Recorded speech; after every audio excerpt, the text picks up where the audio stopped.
Everyone, welcome to Season 5, Episode number 1 of the Zoom Garden Plot. We're happy everyone's here tonight. On the agenda, we had several people send garden updates. Bill and Cody sent the most because we arranged with them ahead of time to do that. Sarah and Sam, I think I got a picture each from the two of you. We got more, but that's all I included tonight. We'll have a few announcements, and then we'll go to Q&A. So without further ado, let's go to Bill Makovsky's greenhouse. And this is what Bill is working with recently. Go ahead, Bill. Okay, I do a lot of winter gardening. So this is my winter greenhouse, and I have several cold frames that I sometimes use, not always. And the idea with the greenhouse is that I fill it in the fall, in November, with plants that I grew over the summer. And then I start eating them in November. And some of the plants are small, and some of them are almost full grown. And by the time I eat the ones that have been full grown already, the other ones are getting to be full grown. And so I wind up eating greens all winter and sometime in May from the greenhouse. So anyway, it's not heated. It has 3 beds, and I just grow greens. So anyway, this is some of the stuff that I grow. I have a bed of lettuce because we eat a lot of lettuce. And you can see in the background on this other one that there's some chard and there's some collards, there's kale, there's some spinach, there's some perpetual spinach, but there's 3 beds, and basically they look like this. And they look like this all winter. As I harvest them, they keep growing. Mm. So anyway, that's what I do over the winter. And then outside, I have a fairly large garden. So it's about 4,000 square feet. And this just shows some of the lettuce and spinach. This is lettuce, actually, that I put outside in a cold frame, or I cover it with fabric. And if I have extra plants. So this is what happens while the greenhouse is still producing. This is also producing. Next.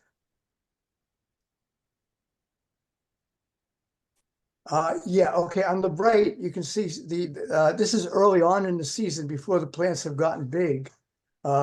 But you can see the chard in the foreground, and there's some perpetual spinach and so forth. And in the greenhouse, I have hoops, and the fabric is a thick fabric that protects them in the winter. And then I also put jugs of water in just to give some added protection when it gets really cold out, when it's like -10 or whatever. Not that it always gets to be -10. And on the left, there's a cold frame, and I have the covers off. But you can see that those do quite well in the spring too, but not nearly as well as the greenhouse. Next. Oh, I think that's all the pictures you sent, Bill. Do you want me to back up to any of them? No, that's okay. I did want to say that my spring gardening has started too. I don't have pictures, although I did send some. But basically, I'm starting seeds. So I have onions that are ready to plant outside. They're, about 3 inches high. And then I have brassicas, which include broccoli and cabbage and cauliflower and stuff. And those are about 3 inches tall, and they're in the south window right now. And then I just started the warm weather crops, peppers, eggplants, some early tomatoes, and those are just germinating now. And I do them on a heat mat, and as soon as they germinate, I take them off the heat mat and put them under a light until they get big enough to transplant. So anyway, the season has started.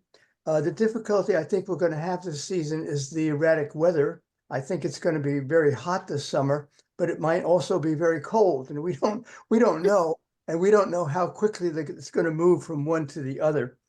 All I know is the past 3 weeks was not gardening weather until today, but it looks like we will have some gardening weather for the next 2 weeks. What happens after that, nobody knows. Okay, I'm done. unless there's Very questions. nice. Wait, Bill, Thank can I you. ask a question? Like, what do you grow stuff in the beds in the greenhouse during the summer? Yes, in May, I switch out I eat most things and I put out some things into the garden. Chard and perpetual spinach will grow all summer. So I just transplant them from the greenhouse, grow them over the summer. And in fact, last year I put the ones that I grew over the summer back in the greenhouse in the winter. They can go more than one season. Wow. And so a lot of the plants I have right now are actually two full season plants, 2-year plants. So that answers, that answers your question. But How, like, do you put like eggplant, like really heat loving stuff in the greenhouse during like Yeah, in July, May. August, In May, the end of May, I just make everything, all the cold weather crops go out. Even if they're still producing, I just transplant them to the garden. They suffer a little bit during the transplant, but most of them recover and still produce. So then the tomatoes, eggplant, peppers, cucumbers, zucchini, those fill the greenhouse. And I Oh, grow okay. I grow those in the end of May, June, July, August, September, October. And so I can extend the season into the fall, even if we have an early frost. So you might get a frost in early November. Early September. And that might kill a lot of your plants. But if you have them in the greenhouse, they're fine. So I can extend the summer season until November, when I then go back to the winter season and put in the winter plants. You got an amazing system. Thank you. yeah, I got a question. Oh, go ahead. Oh, no, go ahead. You go and then I'll go. Okay, so Bill, I'm curious about the plants, the perpetual ones, I guess they are, that are, up to 2 seasons old. Do you find that the quality of like taste and texture is the same when it's that old? Yeah, it's good. Wow, It's the perpetual spinach I'm getting now is as good as any I've ever gotten. wow, And the chard is very good as well. And I have actually one season chard in there, and I have this ones from the previous season. The chard from the previous season has much wider stem, the center stem, but otherwise it tastes the same. interesting. Can you point us out on here where your perpetual spinach is? Does it look different? Like, is Uh, this It perpetual spinach? looks like chard. No, it's not in here. I don't have a picture. It's in the other bed, but it looks very much like chard. And if you didn't know that it was perpetual spinach, you would swear it was chard. Okay, But in fact, perpetual spinach is actually a form of chard. So that's why it looks so much like it. I think Linda had a question. Yeah, Bill, I was going to ask you, what mill plastic do you use and how many layers to create that greenhouse? Oh, I think I got it from Johnny's. It's their standard greenhouse plastic, and it's one layer. I put it up 10 years ago. I'm thinking that it's about 10 mil. 10 mil. Thank you. I think so, but it's the standard stuff that Johnny's sells. Okay, so on this opening night, we especially like to have somebody who's really experienced and someone who's got a new garden. And so we're turning the floor over to Cody. And tell us about what you have going at your home, Cody. All right. First of all, I'm excited to be here because the reason why I found Sustainable Warwick is these garden plot videos. You guys put them on YouTube, and I'm in the lab for a lot of hours a day with no windows or access to sunlight or anything, and I binge watched all of them. So I really like these videos. And what I have going on here is I tried soil blocking for the first time. I pretty much every spring start seedlings. I have like debilitating ADHD. I don't usually see them to anywhere, but I always start them. And I usually start them in cups or plastic or something like that. And I saw the whole soil blocking situation. And that was exciting to me because I like to try to use less plastic. So I wanted to see what would happen. I ended up using 2 different mediums. The first medium I tried was the one in the center, which is I don't know, it's just like a regular garden soil that has like a lot of organic matter and things like that in it. Because I've heard somebody mention them on here before. You guys are probably familiar, but like the Roots and Refuge YouTube channel, that's what she says to use, but just for in cups. And I don't think it was the best medium to use for soil blocking because of all the organic material. It was sort of harder to make the blocks compressed. But it ended up working and things sprouted. And I also tried, I think it's just maybe some sort of seed starting soil that I got from Adams. It had some sort of like lobster, I don't know, yeah, organic stuff in it. Is that this Food. one that kind of looks like brownies?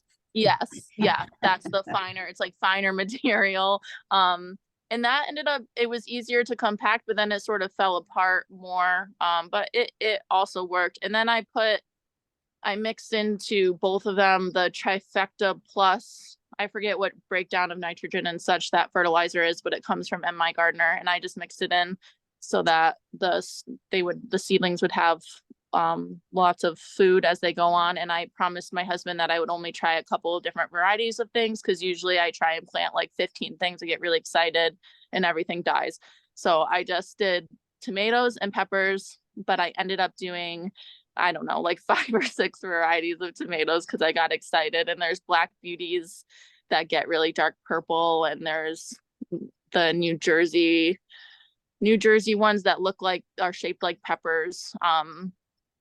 And yeah, that's them. I don't have enough light. Like a lot of them are stretching, but again, I'm like trying to reduce my cost. All my windows, none of them get like really good sun exposure. So I have it as close to my best window as possible, but kind of doing the best. I bought 2 new lights this year, but I'm trying to do the best I can with what I have so I don't overspend, and we'll just see how they do.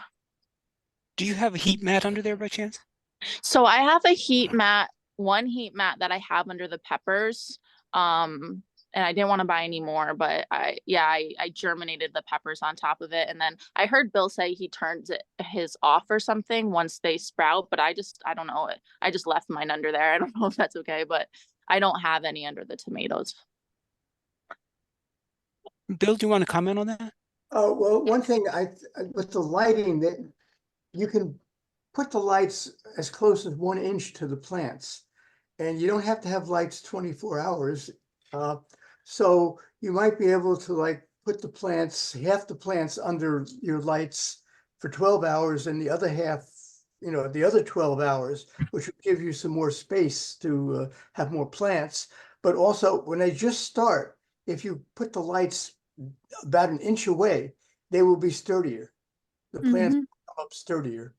And so I noticed that they're kind of like leaning a little bit, and they look like they could use more light. But you can, if you put those lights, as soon as they germinate, you'll see that they won't do this kind of stuff. They'll be much sturdier.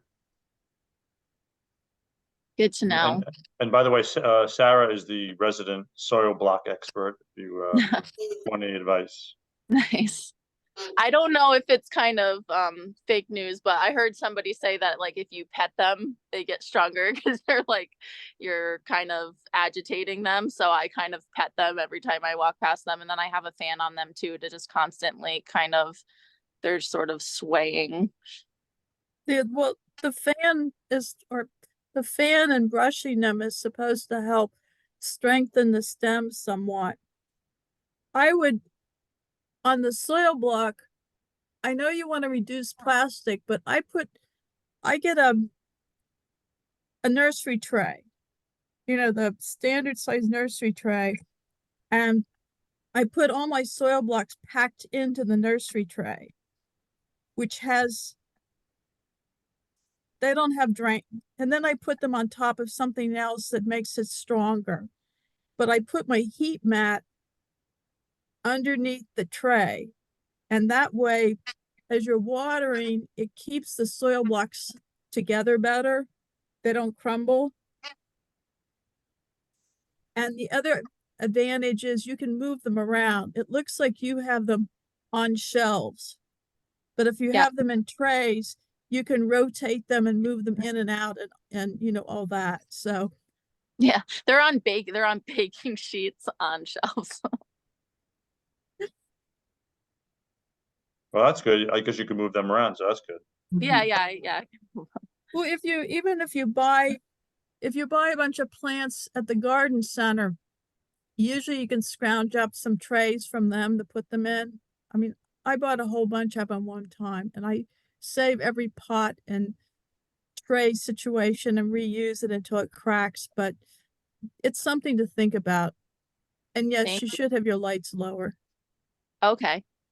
But I would suggest that if you're limited in light space, it's not as critical on the tomatoes because you know you can repot a tomato and bury the stem. You know what I'm talking about? Yep. Yeah. Whereas the peppers don't do that as well. So I would Okay. use more light on the peppers. What do you Okay, think, great. Bill? Yeah, I think so too.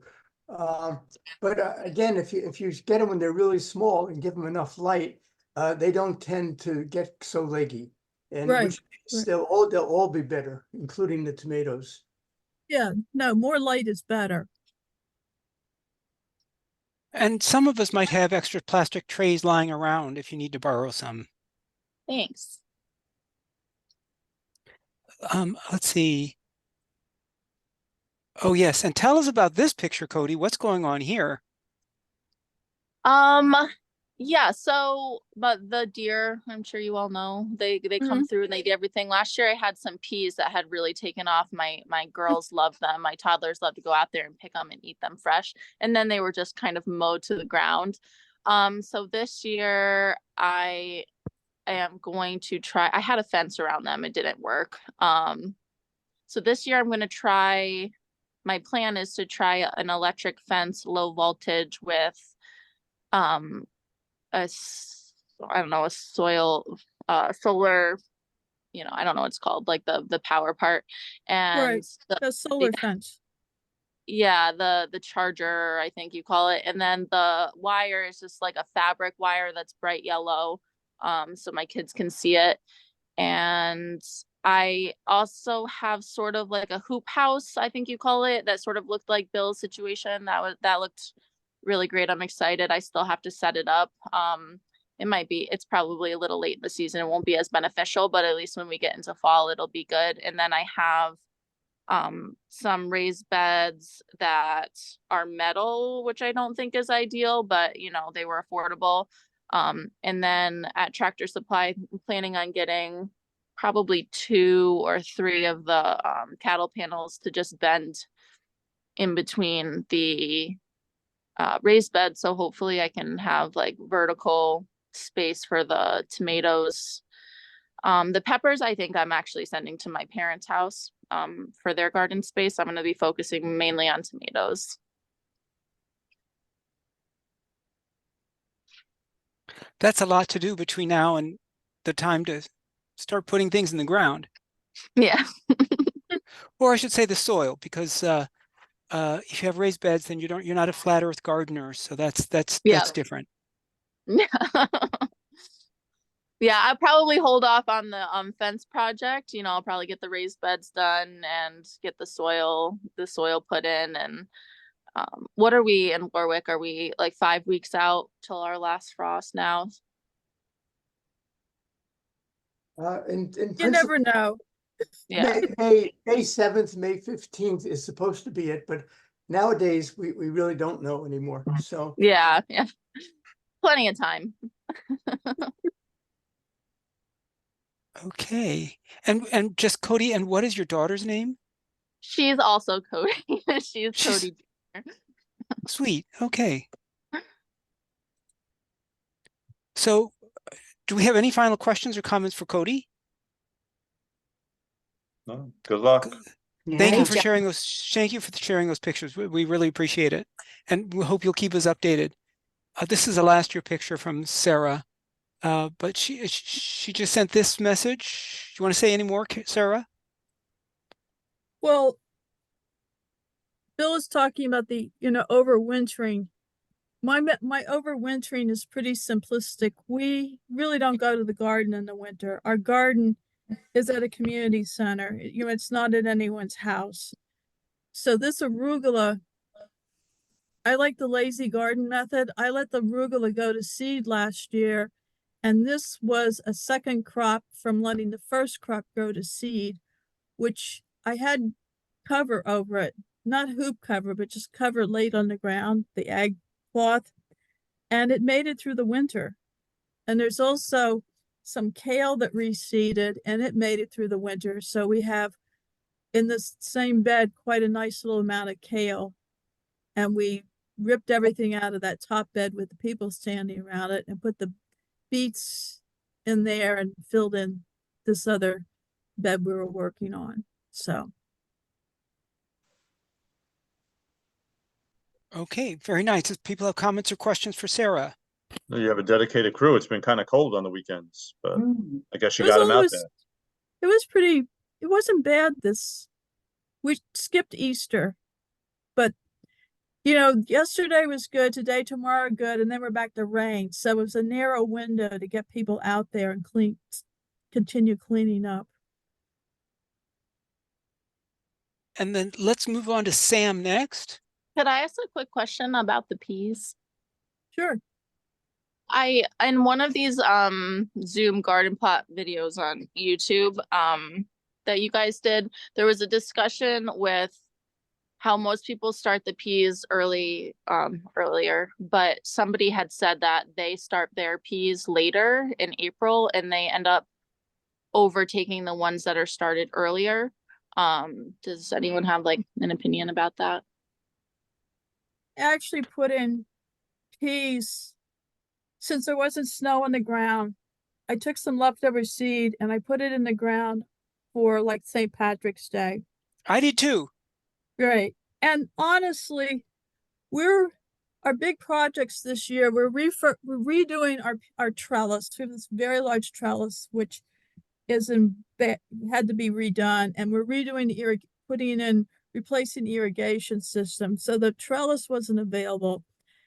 And when you have a garden with a number of people, you have to have some fun projects in along with all the drudgery of spring cleanup.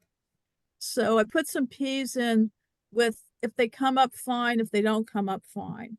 There's a little bit of sign of life. But remember how warm it was 1 week and then winter returned? That's the danger, because once it gets cold, if it's too wet, the seeds just kind of rot. But I'll put a few sacrificial seeds in just to keep the momentum going. I did sacrificial seeds this year too. And now the new seeds are gonna go in as soon as they get the trellis done. Great, Well, thanks. Yeah, I just watched the video today. That someone said it's a good thing to cover all your new seedlings, even especially peas, with some light row cover. Because that's what I Did that realized. I think too.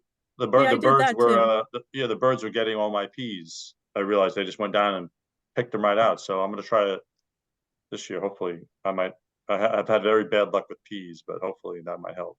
Well, the other problem this time of year, sometimes with seeds, is we've been getting these really heavy rainstorms. So if I see a heavy rainstorm's coming, I'll take some row cover and just lay it flat on top of the ground. I won't even bother with the hoops, just because I've had things wash out or be so disturbed, like the little seeds you don't put down very deep. Mm. And they go all over the place. It's a challenge. Yeah, I put my peas in around the beginning of spring, around March 21st, 22nd. But then I covered them with plastic. And I did that because of the projections of rain that we were supposed to have. And this way it kept the rain from going into the bed. Mhm. And I don't know whether it's going to work that well, because they're just starting to germinate now. But that's what I did instead of the row cover, which lets the rain go through. And on a raised bed, a plastic cover, the rain will just go off into the walkway. The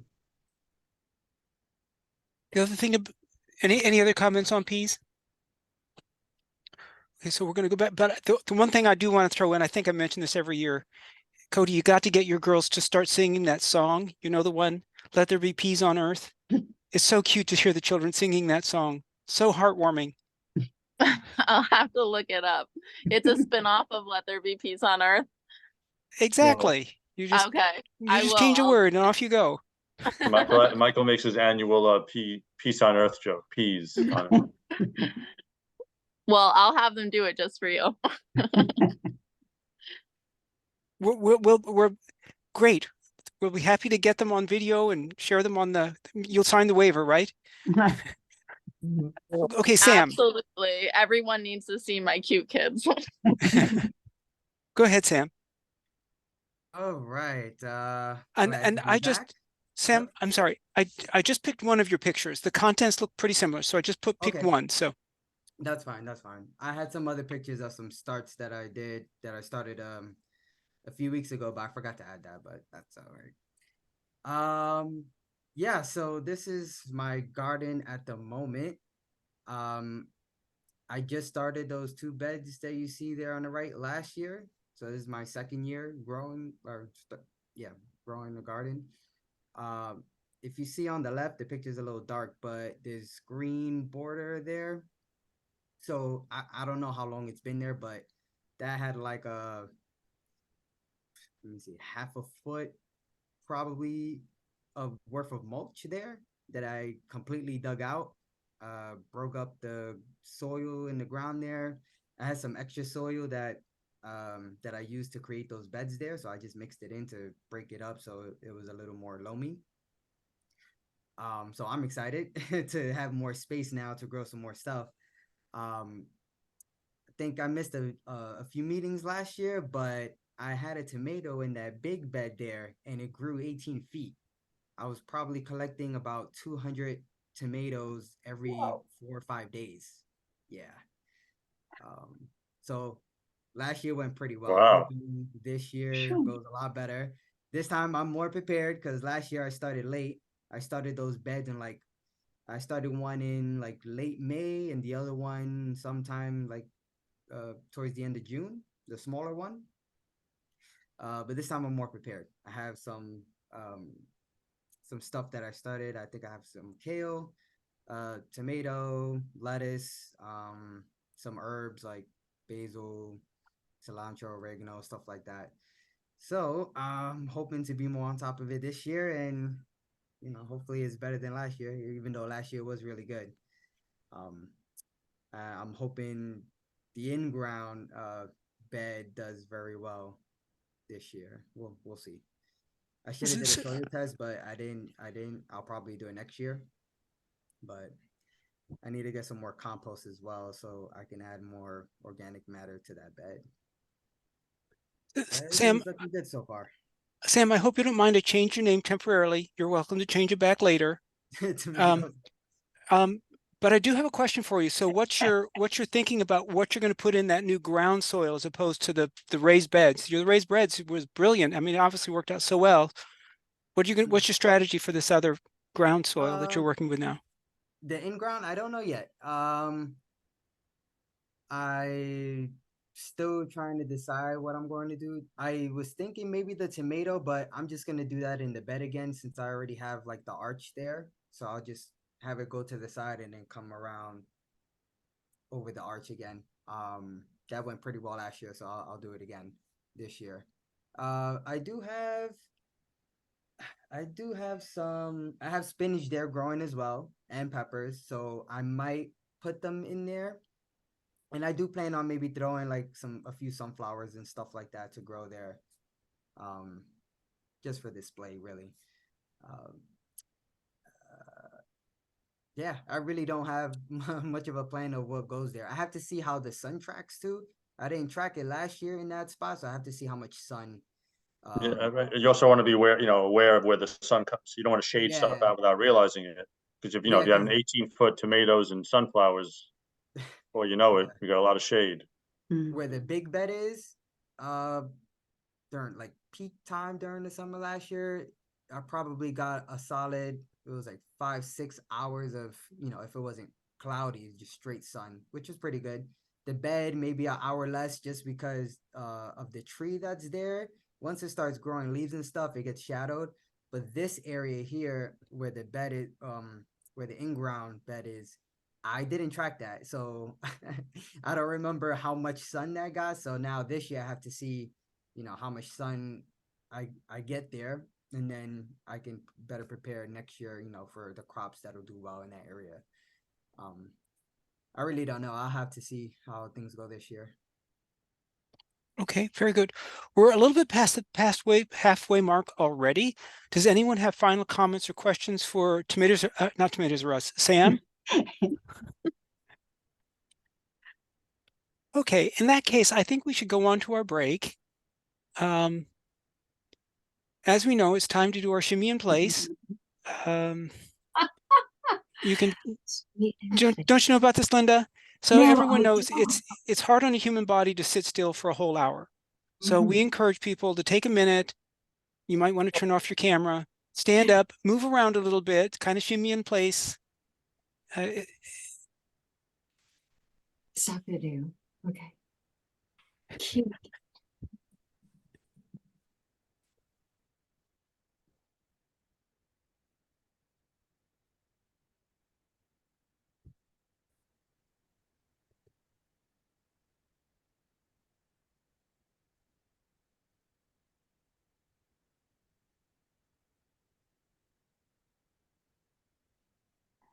Oh.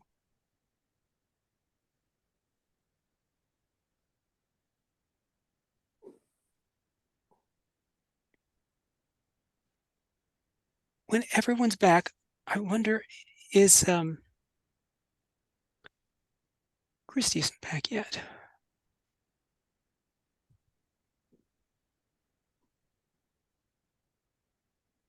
I'm going to go back to this.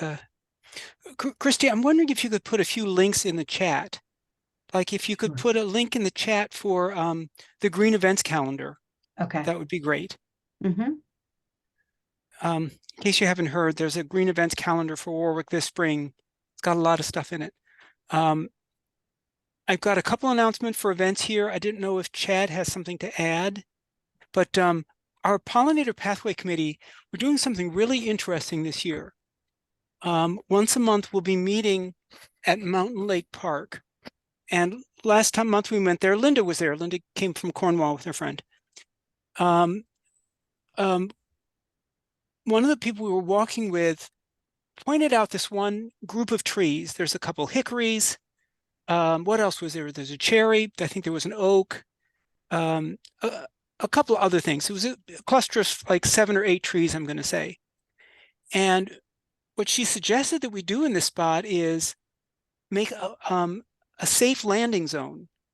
So the idea is these are native trees and certain insects want to eat the leaves on those trees and whatnot. But when they're done, they need to drop to the ground and have a place to rest for the winter.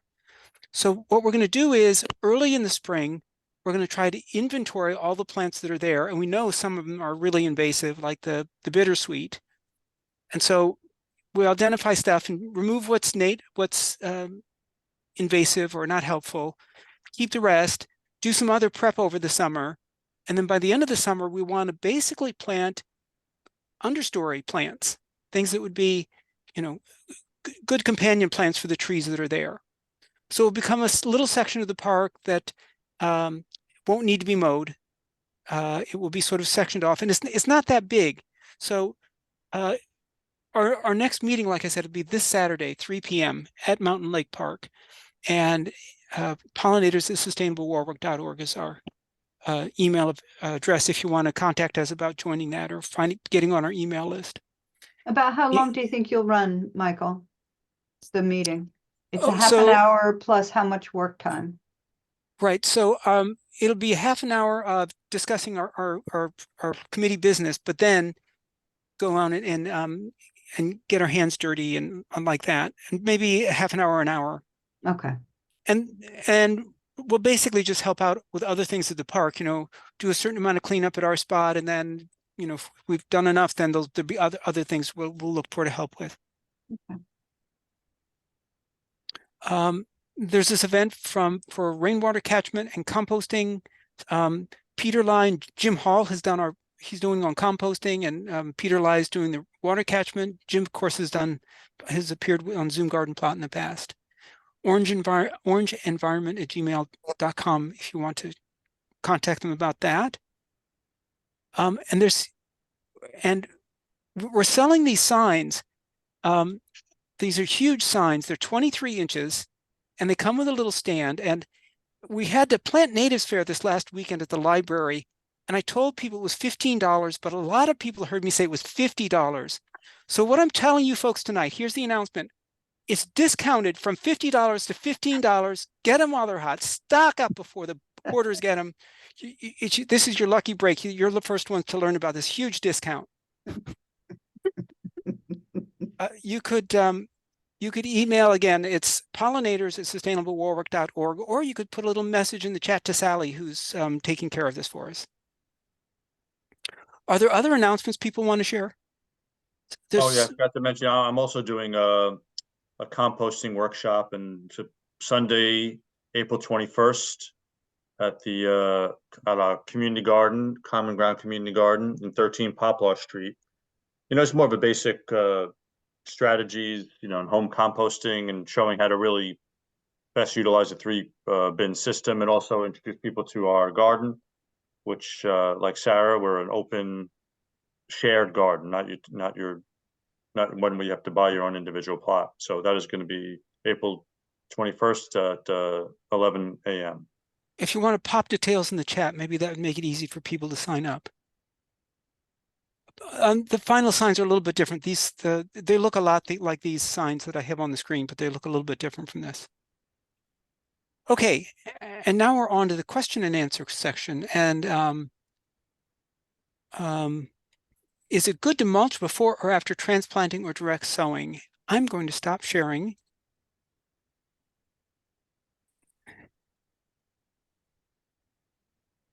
What do we think about that question? Good to mulch before or after transplanting or direct sowing? Well, it depends on how big the transplants are. So, if they're big enough, you can mulch them right away. Direct sowing, if you're going to put seeds in the ground, I don't think you want to mulch, because that will prevent them from coming up. Right. I mean, Okay. in the community garden with the vegetables, I never mulch before we either transplant or, well, direct sowing, you can't mulch before then. I always put down straw or something after. At home, where I'm doing flowers and perennials, I often put down mulch and then move the mulch away and put my transplanted plant in place.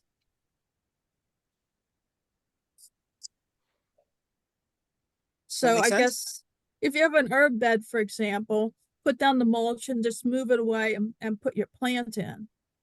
But otherwise, I would do the mulch after.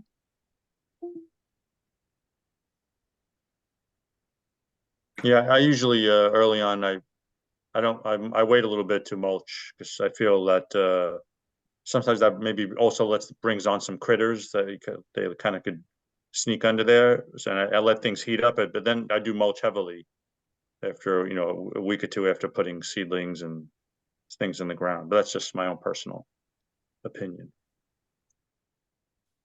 So here's another question for us. So what are we direct sowing this month? Cool weather crops. What So are cool weather you think it's okay to crops? put the stuff in and out at this point? Putting beets, Yeah, yeah. chard, spinach, direct sow. Okay. Oh yeah, that's what we're putting in. We're in the beginning of April, so I think it's safe to put those in now.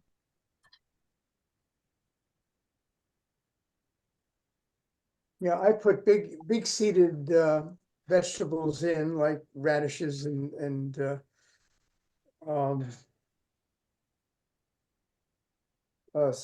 spinach and stuff like that. Things that are going to germinate and grow fairly quickly, as Right. opposed to I don't direct seed brassicas too much because when they come out, a lot of insects love brassicas and they'll eat them right away. And so they don't stand the chance if they're getting eaten when they're just coming out of the ground. So I just generally don't put them in as seeds.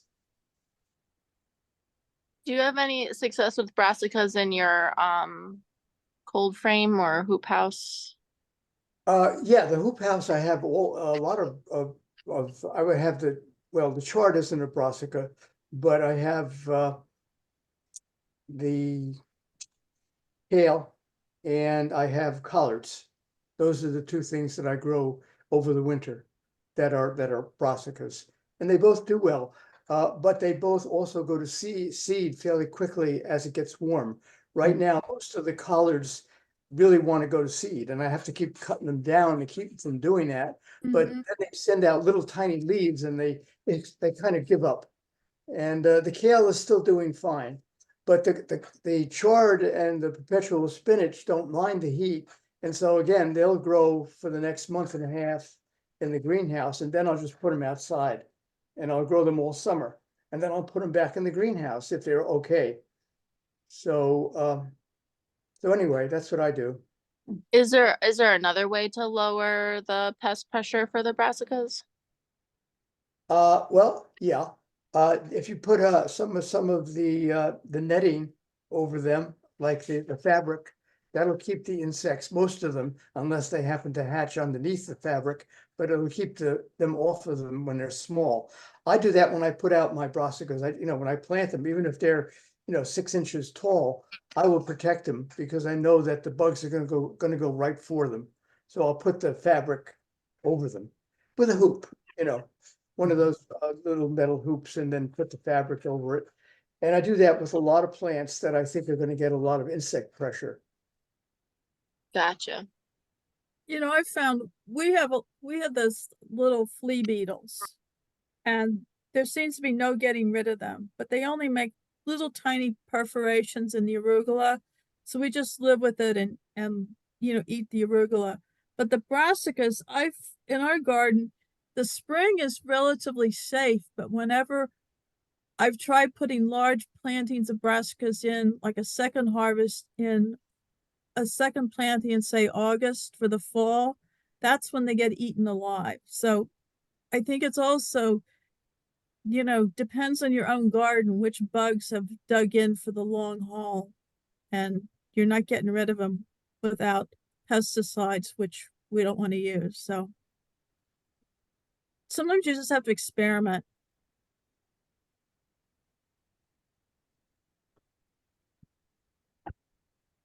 The next question on the list tonight, the people sent in, was, does anyone have a good source of rainfall data? I used to be able to look that up. We got 2.5 inches on whatever day, and to sort of accumulate for the month. And does anybody know a website where we can find that? The problem is that a lot of it is very localized. So you can always look at what New York City got, and they put that in the newspapers, but that doesn't represent what you get. Sometimes New York City will get a little bit of rain, like a 1/4 inch, and we'll get 3 inches. It all depends. So it's hard to take data from somewhere else. The best thing to do is maybe gather it yourself, and see, just keep track. Put a jar out there, and just after it rains, measure how much we got. Yeah, I like this website. This is AccuWeather.com, and they do their monthly forecasts, and this shows you where we were in March. And again, I think Bill was saying a couple really warm days in the middle of the month. And one thing to notice is the graph on the left and the graph on the right are not the same. So don't read them across that way. But this is March and this is April. And again, it looks like we're going to have a few warm days, but then by the end of the, after 15th and 16th, the rest of the month's supposed to be like about like today or less. There's so a lot of days here aren't making the average or predicted or just a little bit above. But I want to share something that I learned from Bill, and that is, like, as far as climate change, look at how the lows are way above the average low. So part of the climate change is not just the highs getting higher, but it's the lows getting higher also, which makes a difference to our gardens. Sure. But it'd be cool to have like some sort of rain graph like this where you could get like rainfall for the week or something. And oops, I didn't mean, I meant to.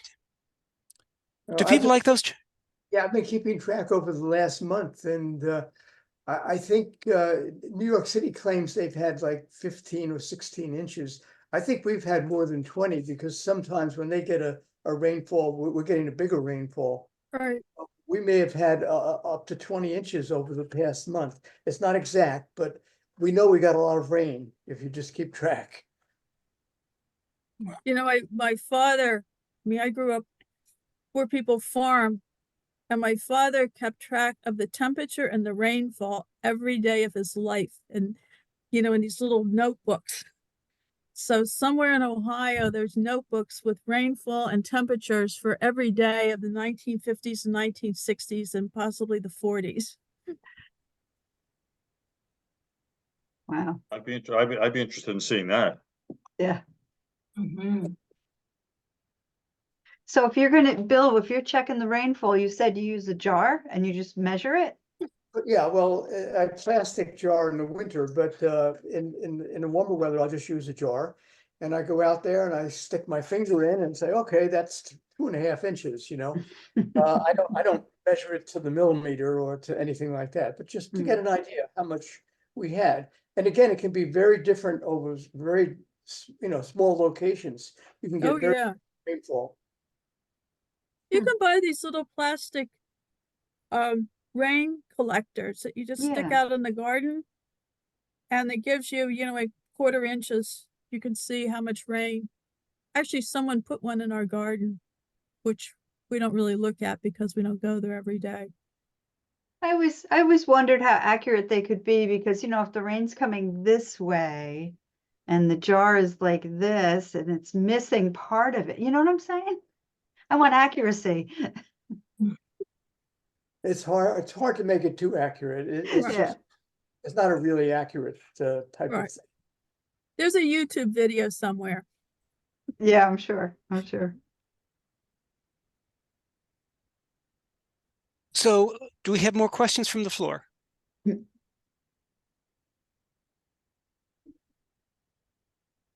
I have one. I looked it up today, so I'll tell you what YouTube said, but I don't know if anyone has a different opinion, because I'm putting my raised beds in. I was trying to figure out how to orient them.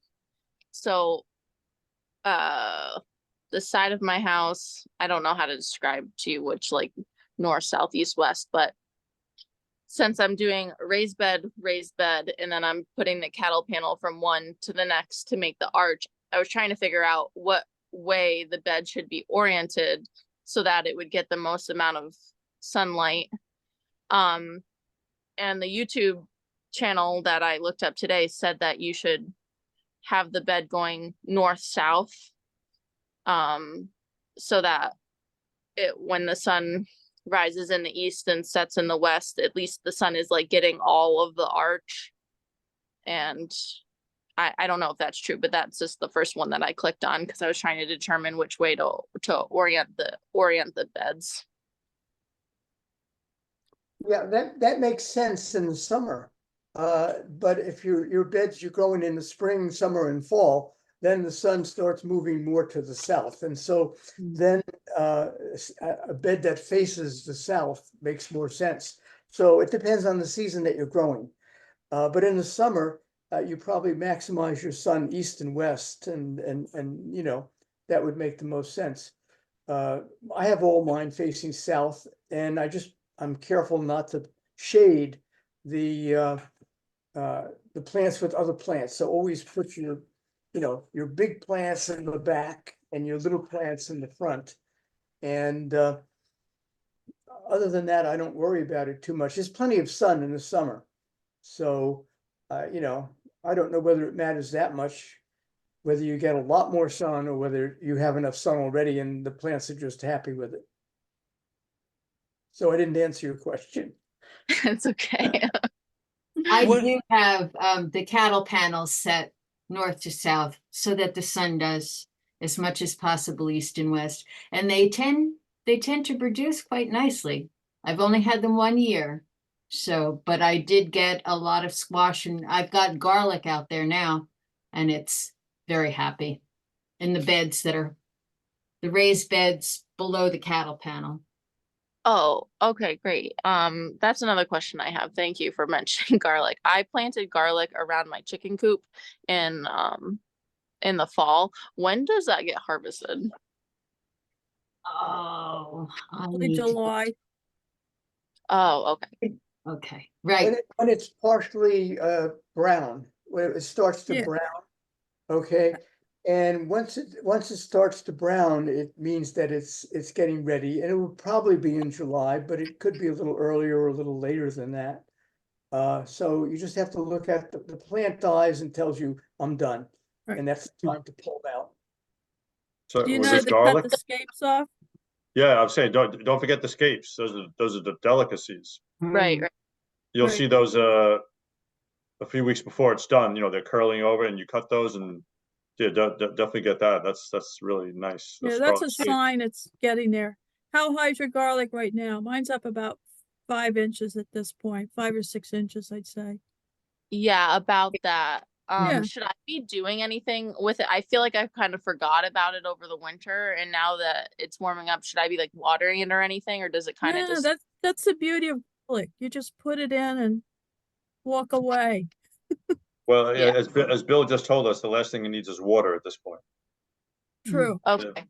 And we have 15 inches in the, and we have more coming Oh, this yeah. week. When it gets hot, it's probably good to mulch it over the summer. You don't have to water it as much if you mulch it. I mulched it heavily for the winter. Do you remove that mulch or do you just leave it? I just left it on, but you can remove it in the spring to let it warm up quicker and then put it back on as it gets hotter. So you can just move it to the side for a while, and then if it starts to get really warm, put it back. Bill, she has 2 young daughters. Do you think she wants to take all those extra steps? It's extra steps right now. I actually have like old sliding screen door next to it because the chickens will dig it up. So when I let them free range, I put the screen down and then I have to lift it back up, but it's not that bad. It's fine. Well, folks, we're getting really close to 8:30. I want to thank everyone for being here. Are there any final absolute questions we have to answer now? Okay, if you get any questions, be sure to email them in and we will include them in our next session. And are we going to meet the 4th Monday of April? Is that the plan, Chad and Yeah, Christy? 22nd. Yes, and I just Very good. wanted to say, when we get into May, the 4th one is on Memorial Day. Are we gonna not do that? Probably, yeah, I would think that would I be, would not skip be a that. heavily,